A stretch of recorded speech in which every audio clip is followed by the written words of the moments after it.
And I got a call from some friends live in the Dayton, Ohio area. We live about 40 miles north of there, and they asked if we were free to go to dinner with them on a few nights later, and we said sure. And they said, before we go to dinner, we're going to tour the Wright brothers' homes. And we said great. We enjoy history. Let's learn about these amazing two Americans. And so we go there, and you paid the lady at the door $5 from the Historical Society. And you go on this tour and you learn all these amazing things about the Wright brothers. You learn about the bicycle shop and the other things, the gadgets and gizmos they tinkered with and built. Fascinating tour. Last stop on the tour is Orville Wright's bedroom. And they tell you a few more things about this particular Wright brother. And then they close the tour out by showing you two pictures. First picture they hold up, that very first flight, 1903, in Kitty Hawk, North Carolina, in this thing they called a plane. And you first thought you'd see that and you think, how did that thing get off the ground? And the truth is it barely did. It flew like 100 feet, got a few feet off the ground. And you're thinking about that, and you sort of remember that picture from 8th grade, 9th grade, whenever they teach you that in school. And I thought, well, that's amazing. They put that picture down, and then they hold up a second picture. 44 years later, 1947, Chuck Yeager breaking the sound barrier in a jet. And I was like, wow, that I didn't know. That's amazing. In 44 years, we go from two guys flying 100 feet to another American breaking the sound barrier in a jet. And literally, that was the end of the tour. They put that picture down, and Polly and I start walking out. And as we're walking out that door, it hit me. Wait a minute. Why did they stop there? I represent Wapakoneta, Ohio, Auglaize County, Ohio, hometown of Neil Armstrong, who 22 years after Chuck Yeager breaks the sound barrier, steps on the moon. Stop and think about it. In 66 years, one lifetime, we went from two guys flying 100 feet to putting a man on the moon. It is a great country, the greatest country in my judgment, made up of great people. And right now, those people, I think, are starting to doubt and wonder about their government and about where our nation is headed.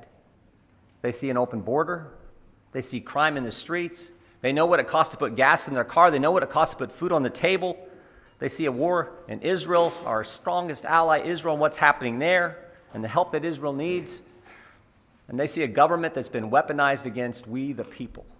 The very government that's supposed to serve us has been turned on the taxpayers who pay for it. I think the American people are thirsty for change. I think they are hungry for leadership. And frankly, they know that the White House can't provide it. They know the Senate won't lead. And they are looking for House Republicans to step up and lead and make change on these important issues. We got important work to do. We need to help Israel. We need to get the appropriations process moving so that the key elements of our government are funded in the right way, particularly our military.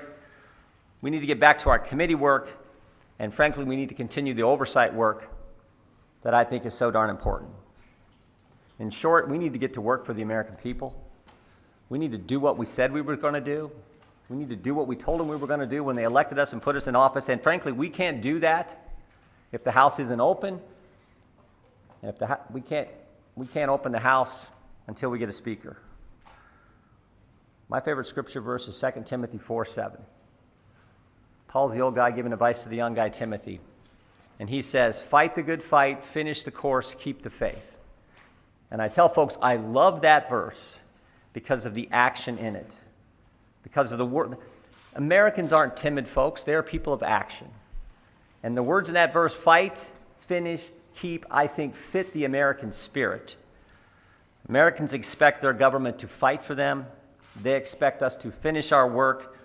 And they expect us to keep faith with the principles and values that made us the greatest nation ever. Made us the nation that could go from the Wright brothers to Neil Armstrong.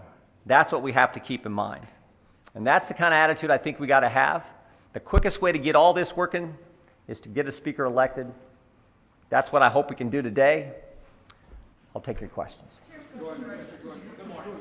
So lay out your path. Are you just going to call roll call vote after roll call vote today and try to wear your opponents down? Because it didn't seem like you It's not- made any it's not- progress yesterday.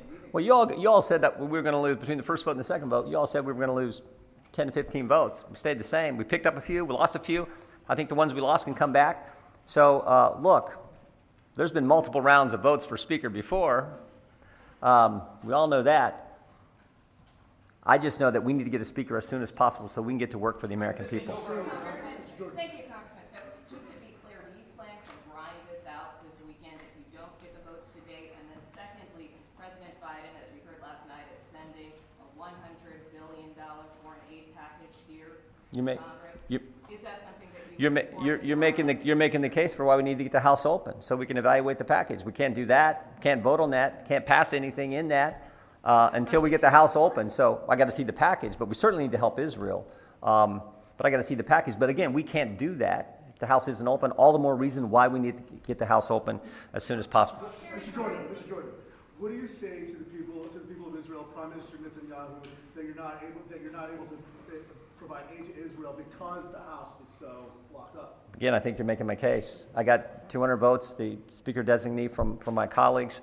The sooner we can get this accomplished, the better for the American people who expect us to work for them and for our friends and allies like the great state of Israel. In your conversation with members yesterday, were you able to get any of the ones who didn't support you previously to pledge to you that they would switch their votes for you?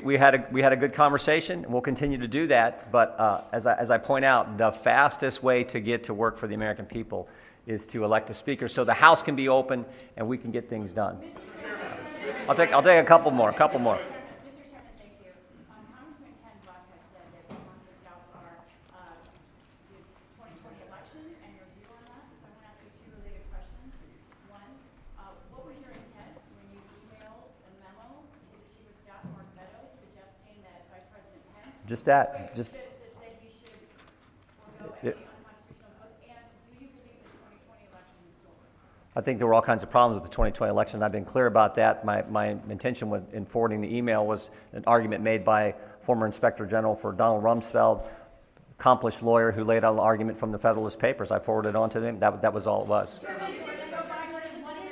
you walk through what is your plan this weekend? If you pick up any votes on the third ballot or if you lose votes on the third ballot? Our plan this weekend is to get a Speaker elected to the House of Representatives as soon as possible so we can help the American people. Last one. What is your message for the people of Israel about We stand with wasting everyone's time when you clearly don't have the votes to be Speaker? we stand with Israel. I've been there 5 times. Amazing people, amazing country, and we should do everything we can to help them. The quickest way to do that is to elect a Speaker. Thank you all very much.